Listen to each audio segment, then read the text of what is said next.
அனைவருக்கும் வணக்கம். ஜெய்ஸ்ரீ நாட்டியாலய அன்போடு வரவேற்கின்றது. இன்றைய பதிவில் திருக்குறளில் ஒரு பார்வை என்ற பகுதியில் அதிகாரம் 18 வெகுஆமை, பிறர் பொருளை கவராமை. குறளும் பொருளும். நடுவின்றி நன்பொருள் வெகின் குடிப்பொன்றி குற்றமும் ஆங்கே தரும். நீதி இல்லாமல் பிறருக்கு சொந்தமான பொருளை கவர்ந்து கொள்ள ஆசைப்பட்டால் அது ஒருவனுடைய குடும்பத்தை கெடுத்து பல குற்றங்களையும் உண்டாக்கும்.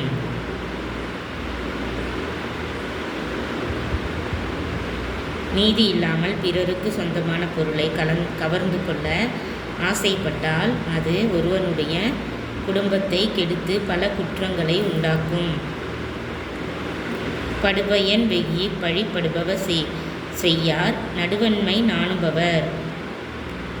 அநியாயம் செய்ய அஞ்சுகிறவர்கள் அப்போதைக்கு வரக்கூடிய நன்மைகளை மட்டும் கருதி பிறர் பொருளை கவர்ந்து கொள்ள ஆசைப்பட்டு பழிச்சொல்லுக்கு ஆளாகக்கூடிய குற்றங்களை செய்ய மாட்டார்கள்.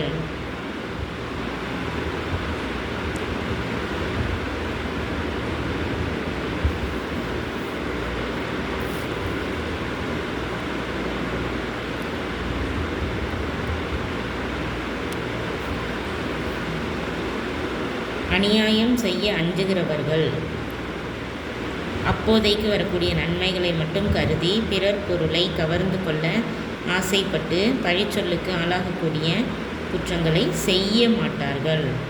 சிற்றின்பம் வெகி அறநல்ல செய்யாரே மற்றின்பம் வேண்டுபவர்.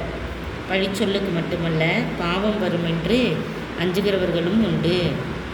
புண்ணியத்தால் வரக்கூடிய பேரின்பத்தை விரும்புகிறவர்கள் உடனே கிடைக்கிற சிற்றின்பங்களுக்கு ஆசைப்பட்டு தர்மமல்லாத காரியங்களை செய்ய மாட்டார்கள். இளமென்று வெகுதல் செய்யார் புலவென்ற புண்மையில் காட்சியவர். பெரின்ப ஆசையையும் கடந்த பெரியவர்கள் உண்டு. ஐம்புல ஆசைகளையும் அடக்கி வென்றுவிட்ட குற்றமற்ற அறிவுடையவர்கள் செல்வம் இல்லையே என்பதற்காக பிறருடைய பொருளை கவர்ந்து கொள்ள ஆசைப்பட மாட்டார்கள். அகி அகன்ற அறிவெண்ணாம் யார் மாட்டும் வெகி வெறிய செறின். வெகி வெறிய செய்யின். கூர்ந்த படிப்புள்ளவர்களிலும் பலர் வெகுகின்றார்களே. கூர்ந்து கவனித்து கல்வி கற்று விரிந்த அறிவுடையவர்கள் யாரானாலும் அவர்கள் பிறர் பொருளை கவர ஆசை கொண்டு வெறித்த செயல்களை செய்வாரானால் அவர்களுடைய அறிவு எதற்காகும்?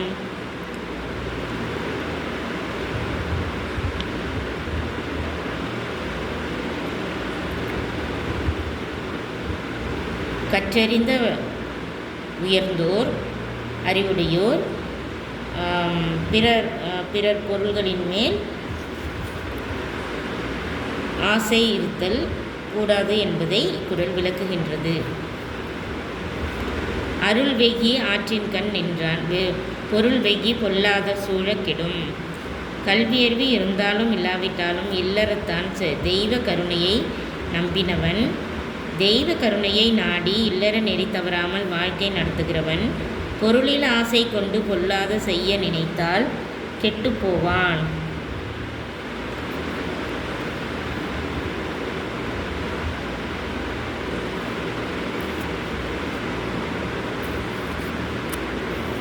கல்வி அறிவு இருந்தாலும் இல்லாவிட்டாலும் இல்லறத்தான் தெய்வ கருணையை நம்பினவன். தெய்வ கருணையை நாடி இல்லற நெறி தவறாமல் வாழ்க்கை நடத்துகிறவன் பொருளில் ஆசை கொண்டு பொல்லாத செய்ய நினைத்தால் கெட்டுப்போவான். வேண்டற்க வெகியாம் ஆக்கம் விளைவையின் மாண்டற்கு அரிதாம் பயன். கருணை வாழ்க்கையுடன் இல்லறம் கெட்டுப்போவது மட்டுமன்றி பிறருடைய பொருளை கவர்ந்து வருவதாகி செல்வத்தை விரும்பக்கூடாது. பிறருடைய பொருளை கவர்ந்து வருவதாகிய செல்வத்தை விரும்பக்கூடாது. ஏனெனில் அப்படி வரும் செல்வத்தின் பயனாக ஒருவனுடைய செல்வ நிலை உயர்ந்து விடாது. பிறருடைய பொருளை அபகரித்தாலே அந்த சிறிய செயலினால் உயர்ந்த நிலையை அடைவது மிகவும் கடினம். உயர்ந்த செல்வ நிலையை உயர்த்தவே முடியாது, வாழ்நாளில் உயர்த்தவே முடியாது என்பதை குறள் உணர்த்துகின்றது. அஃகாமை செல்வத்திற்கு யாதெனின் வெஃகாமை வேண்டும் பிறன்கை பொருள். செல்வம் உயராது என்பது மட்டுமல்ல, உள்ள செல்வமும் அதனால் போய்விடலாம். குறையாத செல்வம் எதுவென்றால் இன்னொருவனுக்கு சொந்தமான பொருளை அபகரிக்க நினைக்காமல் இருப்பதுதான். அறனறிந்து வெஃகா அறிவுடையார் சேரும் திறனறிந்து ஆங்கே இரு. தர்மத்தை உணர்ந்து பிறருடைய பொருளை அபகரிக்கும் ஆசை கொள்ளாத அறிவுடையவர்களுடைய தகுதிக்கு தக்கபடி செல்வ மகள் தானாகவே அவளிடம் வந்து சேருவாள். இரல் ஈனும் எண்ணாது வெஃகின் விரல் ஈனும் வேண்டாமை எனும் செருக்கு.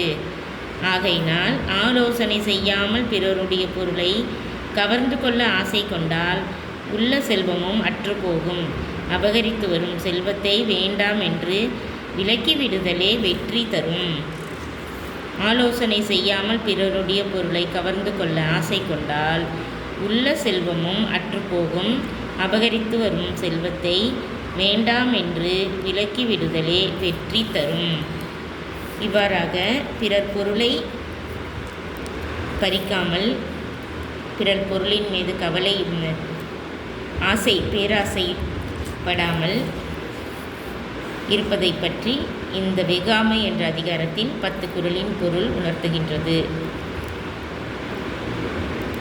திருக்குறளை எழுதிய தெய்வ புலவர் திருவள்ளுவரின் அறத்துப்பால், முப்பால், அறத்துப்பால், பொருட்பால், இன்பத்துப்பால் இவை மூன்றையும் கற்றுணர்ந்து பொருள்பட நாம் அறிந்து ஞானம் பெற்றால் வாழ்நாளில் உயர்ந்த நிலையை அடைய முடியும். அனைத்து குழந்தைகளும் குறளை படித்து பொருளை உணர்ந்து வாழ்வில் நலமுடன் வாழ நல்வாழ்த்துக்கள். எங்கள் நாட்டியாலயாவில் தையல், இசை, நடனம், யோகா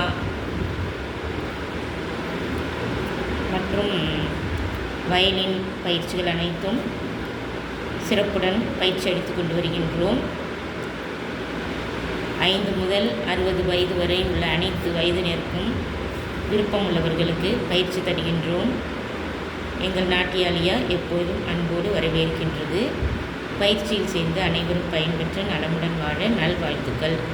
எங்கள் தொடர்பு எண்ணை தொடர்பு கொண்டு விவரங்களை தெரிந்து கொண்டு பயிற்சியில் சேர அன்புடன் அழைக்கின்றோம். ஸ்ரீ ஸ்ருதி லயரிதம் எங்கள் சேனலை சப்ஸ்கிரைப் செய்து, பிடித்திருந்தால் லைக் செய்து, ஷேர் செய்து, சப்ஸ்கிரைப் செய்து பகிருங்கள். நன்றி, வணக்கம்.